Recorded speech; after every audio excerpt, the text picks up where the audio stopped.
Welcome to Vacuum Wars, where we've independently reviewed over 100 cordless vacuums over the years, and in the process we have learned some things that might help you make a more informed decision when deciding which cordless vacuum is right for your situation. Cordless vacuums are excellent products. They're lightweight, easy to use, and a lot less hassle than the typical corded vacuum. But there's a lot of differences in the models, and they can vary in price wildly, from $100 to upwards of $1,000. So in this video, I'll go over the 7 key things to consider before buying a cordless vacuum. So links in the description, and let's get started. In this video, I'll be talking generally about cordless vacuum features that you may be interested in, but if you want to know the specific cordless vacuum models that we recommend, you can go to the Vacuum Wars Top 10 Best Cordless Vacuums ranking page on our website, which we keep updated weekly. One of the first questions to consider is, do you have a lot of carpets or a lot of hard floors, or a mixture of both? Most cordless vacuums come with one floor head, which is designed to be decent with hard floors and carpets, though we found these combo floor heads can vary a lot in terms of quality. The way I think of combo floor heads is the better they are at one surface type, the worse they are at the other. For example, some combo floor heads are really low to the ground with very small air gaps in the front. I call these gaps gates. And those low designs are excellent with carpet deep cleaning because they have such a great seal and they don't allow a lot of air in. But on the flip side, they tend to snowplow larger debris, especially on hard floors, meaning that they push around debris instead of picking it up because the gates are so small. On the other hand, there are also combo floor heads that have much larger front gates and can let in a lot more air, and those types are much better at picking up larger debris sizes, but tend to be worse at carpet deep cleaning and things like the crevice pickup test where a good seal is important. So the goal with these combo floor heads is to find one right in the middle. However, in recent years, standalone soft roller heads have been introduced,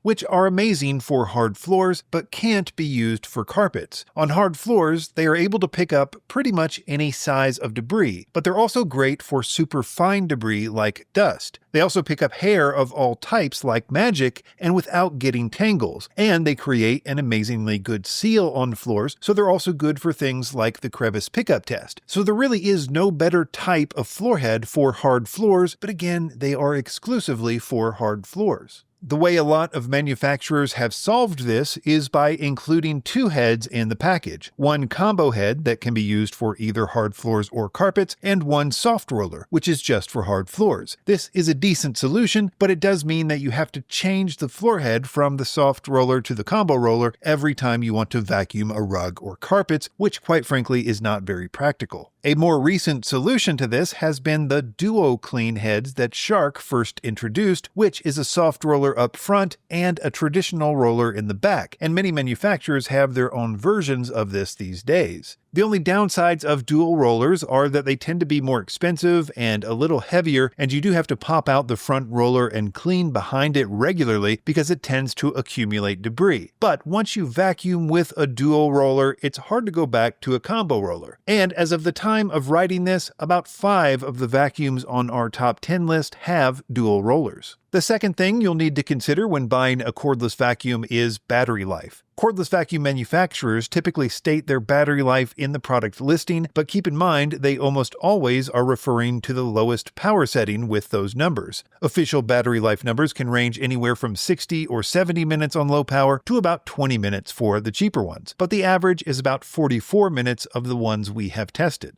Most cordless vacuums will have 3 power settings, a low, medium, and max. If a cordless vacuum can get 60 minutes on its low power, a good rule of thumb is to assume that on medium power, it can get about half that, say 30 minutes, and at max power, it'll probably get around 17% of the low power number, say 10 minutes in the case of a 60-minute low power runtime. So if a manufacturer says that their cordless vacuum can get 40 minutes on low power, you can expect about 20 minutes on medium power and about 7 minutes on max power. In most cases, medium power is sufficient for all floor vacuuming uses. Max power is useful for handheld cleaning jobs where you want to get the most out of the suction power, but max power is not typically needed for vacuuming jobs, but it can be beneficial for carpet deep cleaning. Another tip with battery issues is to check to see if it has a removable battery, where with just a click you can remove it. And while you're at it, check to see if the manufacturer actually sells these batteries. So if you needed more runtime or if the battery died, you could buy another one.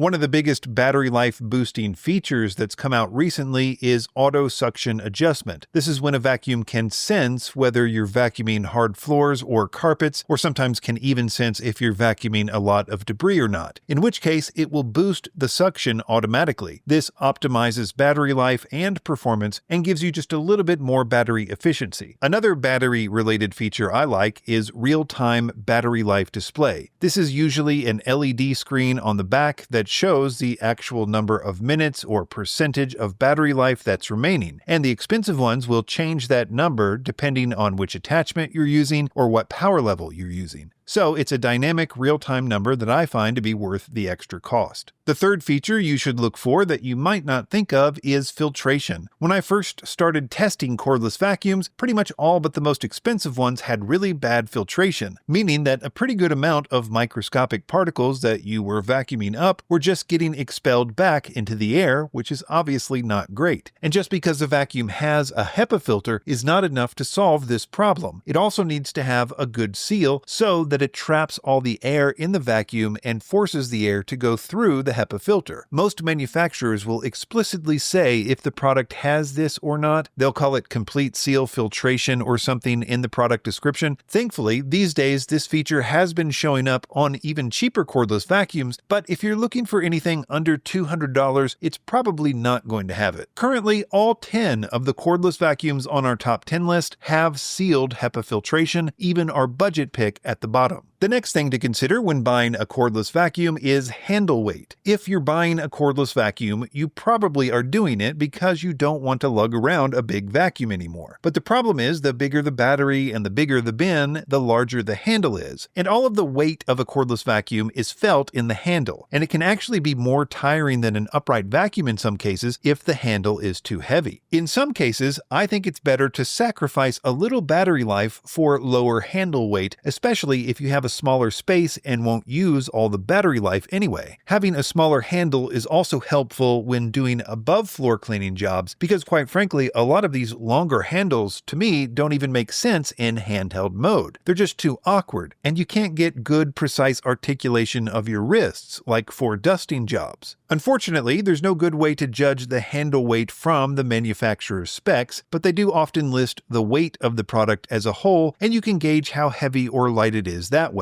We measure handle weight with all of our tests, and we give it a lot of importance in our final rankings. The next thing to look for is versatility, and by that I mean, does it have a lot of useful attachments or other features that make it more than just a typical floor vacuum? Here, you can mostly just check the attachments that come with a particular product. Some of my all-time favorite attachments are motorized brushes, though these are admittedly only useful if you have upholstery or pet beds or something that you want to clean regularly. Another favorite of mine is Dyson-style dusting brushes with these longer bristles. These can be genuinely awesome for dusting things around the house like windowsills, blinds, and other hard-to-reach places. I find that most manufacturers tend to make their brushes where the bristles are too short to be useful in this way. I did a video recently talking about these third-party hoses that you can buy separately for Dysons especially that really change the game in terms of handheld cleaning because you can hold all the weight of the vacuum in one hand and use the hose end to do all the manipulating of the brush with the other hand. Though it should be noted that this only works with suction-only attachments, so for example, you cannot use the hose with a motorized brush. On our top 10 list, under the Vacuum Wars rating section, we give them an attachment score as well as the average attachment score so that you can see the relative differences. Another versatility feature that I think is interesting is pivoting wands. Shark, I believe, was the first to introduce these, and I thought it was a gimmick at first, but it really is a game changer for getting under furniture. It's also useful for storing the vacuum in a more compact way or just for setting it down, because stick vacuums without this tend to be kind of awkward when you want to set them down for a minute. Another big versatility feature that's come out lately are these auto-empty bins, which charge the vacuum but also automatically empty the dust bin every time you hang it up. Here again, I was skeptical about these at first, but have grown to really like them. Some are bagged and some are bagless,